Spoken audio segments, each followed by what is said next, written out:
बच्चों, इस वीडियो में हम 10वीं कक्षा का चौथा पाठ कन का अधिकारी से संबंधित व्याकरण भाग देखेंगे। चलिए शुरू करेंगे। तत्सम शब्द और तद्भव शब्द। तत्सम शब्द माने क्या है? तत्सम शब्द Sanskrit words used in their original form, इसको तत्सम शब्द कहते हैं। यानी తత్సం అనేది తత్ సం అనే రెండు పదాల కలయిక. దీని అర్థం ఉస్కే సమాన్. అంటే మెయిన్ భాష ఏదైతే ఉందో అంటే సాంస్క్రిట్ నుండి డైరెక్ట్గా తీసుకునే వర్డ్స్ను తత్సం శబ్ద్ అని అంటారు. మన హిందీలో అనేక పదాలు సంస్కృత భాష నుండి నేరుగా తీసుకోవడం జరిగింది. కాబట్టి ఈ పదాలనే తత్సమ శబ్ద్ అని అంటారు. ఉదాహరణకు కార్య, దుర్బల్, కవి, గురు, పృథ్వీ మొదలుగున్నవి. తద్భవ్ Sanskrit words used in a modified form. అంటే తద్భవ్ అనేది సాంస్క్రిట్ నుంచి తీసుకోబడ్డాయి, కానీ అవి కాస్త తమ రూపాన్ని మార్చుకున్నాయి. వాటిని తద్భవాలు అంటారు. ఇది రెండు పదాల కలయికతో తయారైంది. తద్ భవ్, దీని అర్థం ఏంటంటే ఉస్సే హోనా, అంటే దానితో తయారైన, అంటే మూల భాష పదాలతో తయారైన అని అర్థం మాట. సో అవి మూల భాష అంటే సాంస్క్రిట్ నుండి డైరెక్ట్గా కాకుండా అవి కాస్త పరివర్తన చెంది హిందీలో వాడబడుతున్నాయి. ఉదాహరణకు దధి అనే పదం నుండి దహి అనే పదం పుట్టింది. అదేవిధంగా రాత్రి రాత్గా, వధు బహుగా, స్వప్న సప్నాగా ఇలా మార్పు చెందిన పదాలను తద్భవ పదాలు అని అంటారు. अच्छा बच्चों, अब मालूम हुआ तत्सम शब्द और तद्भव शब्द क्या है. चलिए आपके मटेरियल में तत्सम और तद्भव शब्द दिए गए हैं, देखेंगे. अग्र, यह तत्सम शब्द है. इसका तद्भव रूप होगा आगे. आगे माने फ्रंट. क्षेत्र, यह तत्सम शब्द है. इसका तद्भव रूप है खेत यानी फील्ड, पोलमु. कर्म, इसका तद्भव रूप है काम यानी डीड, एक्शन भी कहते हैं. कार्य, यह तत्सम रूप है. इसका तद्भव रूप होगा काज यानी वर्क. कर्ण, इसका तद्भव रूप है कान, ईयर. ग्राहक, इसका तद्भव रूप है गाहक यानी कस्टमर. कुंभकार, इसका तद्भव रूप है कुम्हार यानी पॉटर.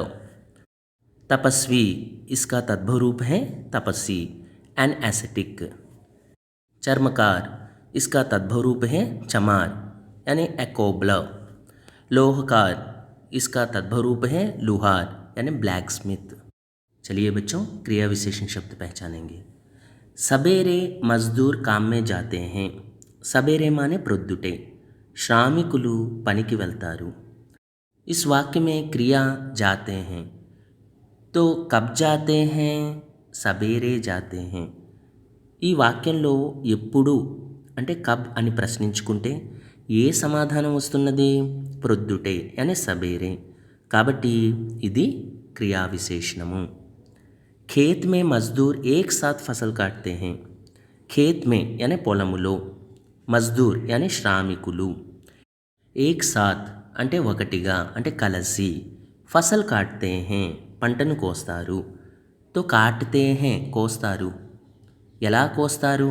ఏక్ సాత్ కాట్తే హే. इस वाक्य में एक साथ क्रिया विशेषण होगा. वह दौड़कर मेरे पास आया. అతను పరిగెట్టుకుంటూ నా దగ్గరికి వచ్చాడు. సో వచ్చాడు, ఎలా వచ్చాడు? कैसे आया? दौड़कर आया. तो दौड़कर जो है वह शब्द क्रिया विशेषण है. थोड़ा आगे जाइए, కాస్త ముందుకెళ్ళండి లేక కొంచెం ముందుకెళ్ళండి. इस वाक्य में आगे जो है वह क्रिया विशेषण शब्द है. चलिए बच्चों, हिंदी अक्षरों में लिखिए. 27, इसको हिंदी में 27 कहते हैं.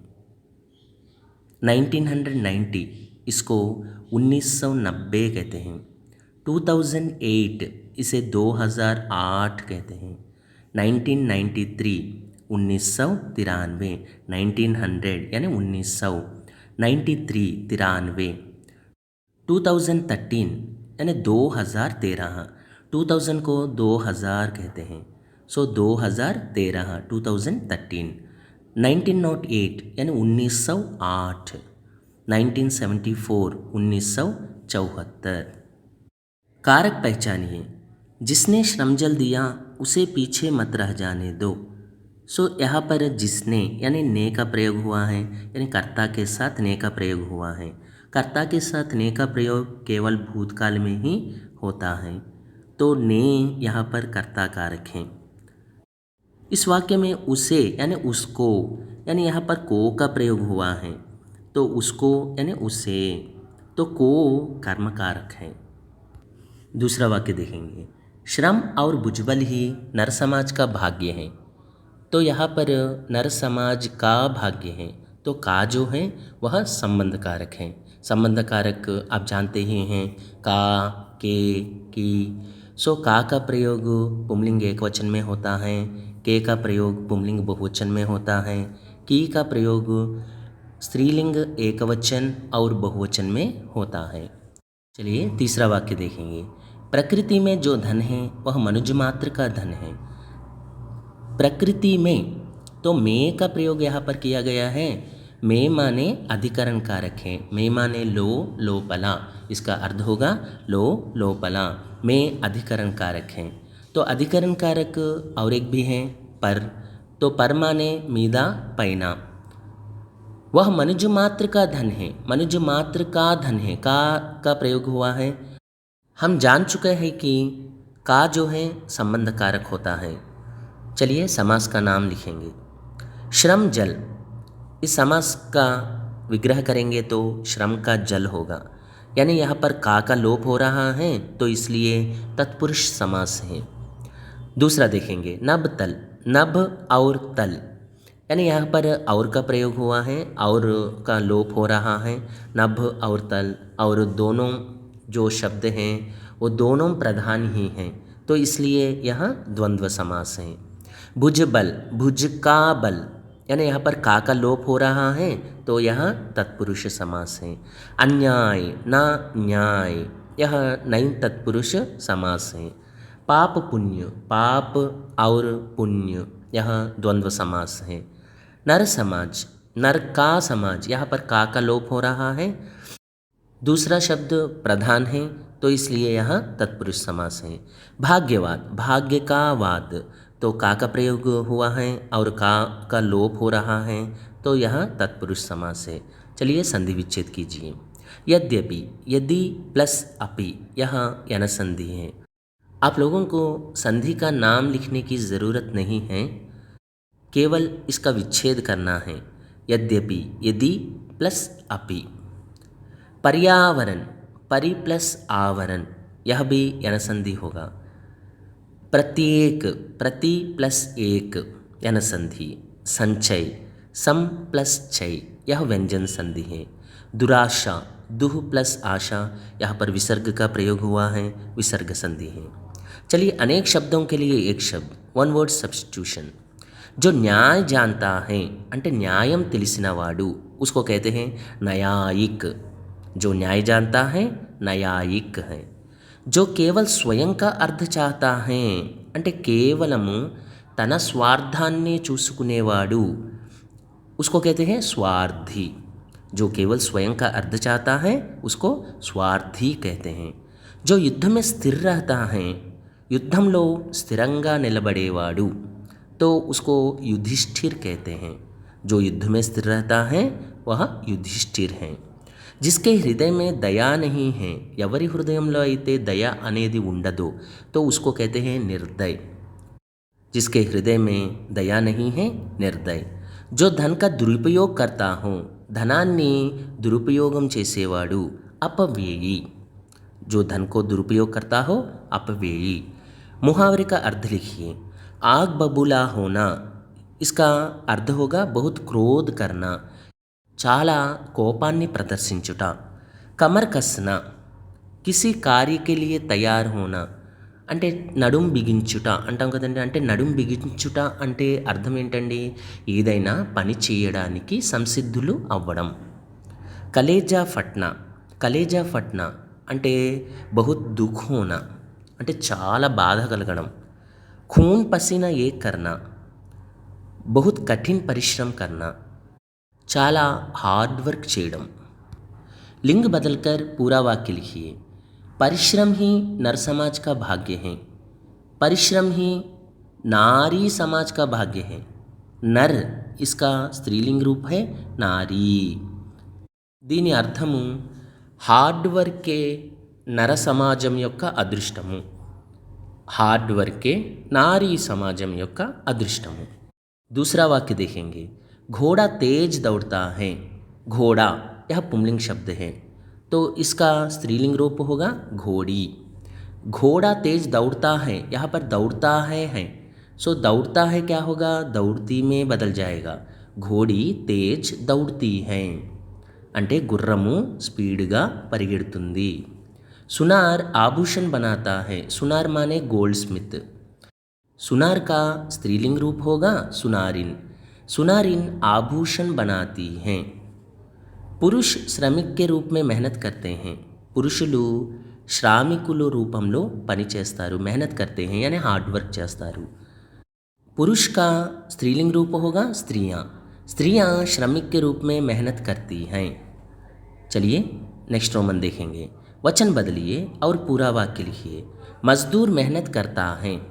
मजदूर मजदूर अकारांत पुंलिंग शब्द है इसलिए इसमें कोई चेंजेस नहीं रहेंगे. मजदूर मेहनत करता है जो है वह करते हैं में बदल देना है उसको. ओके जी, करते हैं. मजदूर मेहनत करते हैं. कवि कविता लिखता है तो कवि जो है इकारांत पुंलिंग शब्द हैं, इसमें भी चेंजेस कुछ भी नहीं रहेंगे क्योंकि इकारांत पुंलिंग शब्द नहीं बदलते. कवि कवि कविता जो है तो यहाँ पर कविता जो है वह प्लूरल में बदलेंगे तो कविता आकारांत स्त्रीलिंग रूप है तो कविता कविताएम होगा. कविताएम लिखता है, कवि कविताएम लिखता है. कहानी सुनने में अच्छी लगती है. कहानी ईकारांत स्त्रीलिंग रूप है तो इसका प्लूरल रूप होगा कहानियाँ. कहानियाँ सुनने में अच्छी लगती हैं. हाई के ऊपर अनुस्वर रखना नहीं भूलना चाहिए. भविष्यत काल में बदलिए. सीता काम करती हैं तो यहाँ पर करती है जो है वह सिंपल प्रेजेंट को सूचित कर रहा है तो कर यहाँ पर मेन वर्ब है तो मूल धातु है तो कर के साथ सीता जो है वह स्त्रीलिंग रूप है इसलिए एगी आना चाहिए. सीता काम करेगी. कर प्लस एगी करेगी. हम सब मिलकर गीत गाते हैं. यह वाक्य भी सिंपल प्रेजेंट में है. हम सब मिलकर गीत गाएंगे यानी हम तो प्लूरल फॉर्म में येंगे का प्रयोग होता है. प्लूरल फॉर्म में येंगे का प्रयोग होता है तो गा यहाँ पर मेन वर्ब है तो इसके साथ येंगे का प्रयोग होगा गाएंगे. हम सब मिलकर गीत गाएंगे. మేమందరం కలిసి పాట పాడతాము. लड़के गेंद खेलते हैं तो పిల్లలు బంతి ఆట ఆడతారు. इस वाक्य में क्रिया जो है खेलते हैं वह सामान्य वर्तमान काल में है तो खेलते हैं में मेन वर्ब यानी मूल धातु देखेंगे तो खेल है. लड़के जो हैं वह प्लूरल फॉर्म है तो इसलिए खेल प्लस येंगे आना चाहिए. लड़के गेंद खेलेंगे. राम कल यहाँ आया था. यहाँ पास्ट टेंस में है. आया था इसमें मूल शब्द है आ तो राम एकवचन पुंलिंग है तो इसलिए येगा का प्रयोग होगा. राम कल यहाँ आएगा. आ प्लस येगा आएगा. बच्चे लिख रहे हैं. बच्चे प्लूरल फॉर्म में हैं तो यहाँ पर लिख रहे हैं जो है वह तात्कालिक वर्तमान काल में है तो इसलिए लिख जो है वह मेन वर्ब होगा तो लिख प्लस येंगे लिखेंगे. बच्चे प्लूरल फॉर्म में हैं. प्लूरल फॉर्म आने पर मेन वर्ब के साथ येंगे का प्रयोग होता है. बच्चे लिखेंगे. अध्यापक पढ़ाते हैं. यहाँ पर पढ़ा पढ़ाना जो है यानी पढ़ा जो है वह मूल शब्द है तो यहाँ पर पढ़ा प्लस येंगे क्योंकि अध्यापक जो है वह गौरववाचक है तो इसलिए येंगे का प्रयोग होना चाहिए। अध्यापक पढ़ाते हैं, अध्यापक पढ़ाएंगे। युद्ध आरंभ होता है, युद्ध आरंभ होगा। आज पाठशाला बंद है, कल पाठशाला बंद होगी। यहाँ पर आज जो है टुडे, कल जो है टुमारो, तो हम भविष्यकाल में बदल रहे हैं, तो आज को कल में बदल देना है। कल पाठशाला बंद होगी। पाठशाला स्त्रीलिंग है, इसलिए होगी का प्रयोग हुआ है।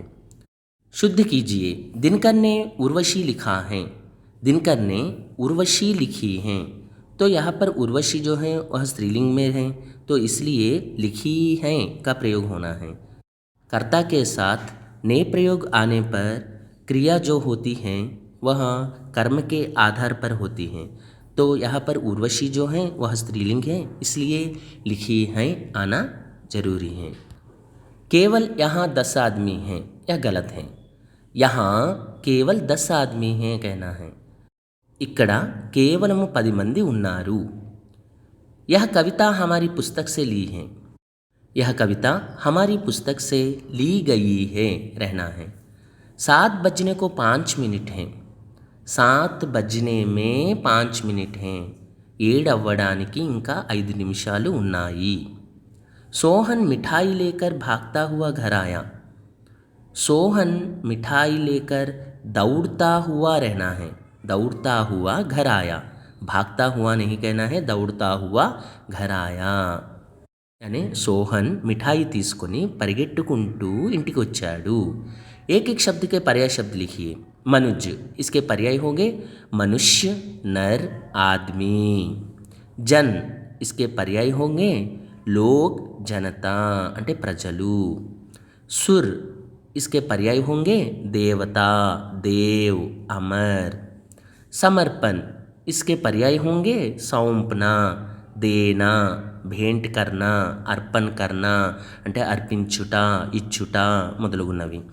धन, इसके पर्याय होंगे संपत्ति, दौलत, संपदा, वेल्थ।